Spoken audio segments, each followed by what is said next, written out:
Hi friends, ഇന്നൊരു ഗോതമ്പ് പായസമായിട്ട് ഉണ്ടാക്കണേ. അതിന് വേണ്ടി 1 കപ്പ് ഗോതമ്പ് നുറുക്ക് വേവിച്ചത് ഒരു 5 വിസിലടിച്ച വേവ് കേട്ടോ. വെന്ത് വെച്ച് കഴിഞ്ഞിട്ട് 1 കപ്പ് ഗോതമ്പിന് 1 കപ്പ് പൊടിച്ച ശർക്കര ഉരുക്കി അതിനകത്തേക്ക് ചേർക്കുക. ഉരുളിയിലേക്ക് ഇടണം കേട്ടോ. നമ്മൾ പ്രഷർ കുക്കറിൽ വേവിച്ചിട്ട് ഉരുളിയിലേക്ക് ഇട്ടിട്ട് എടുക്കണം.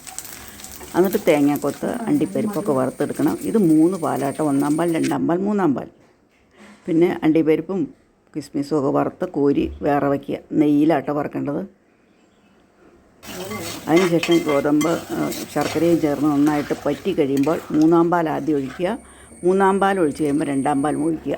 നന്നായിട്ട് തിളച്ച് ഒരുവിധം പാകത്തിന് കുറുകി വന്ന് കഴിയുമ്പോൾ നമ്മൾ 1-ാം പാൽ ഒഴിക്കുക കേട്ടോ. 1-ാം പാൽ ഒഴിച്ച് കഴിഞ്ഞാൽ പിന്നെ തിളയ്ക്കരുത്. അങ്ങനെ അതിൻ്റെ അണ്ടിപ്പരിപ്പും കിസ്മിസൊക്കെ വറുത്ത് നിറച്ചിടണം കേട്ടോ. എന്നാലാണ് ടേസ്റ്റൊക്കെ ഉണ്ടാവുള്ളൂ. ഏലക്ക പൊടിച്ചതും ചേർത്തിട്ടുണ്ട്. അപ്പോൾ ഈ വീഡിയോ കാണുന്ന എല്ലാവർക്കും നന്ദി. ഓണപ്പായസം റെഡി.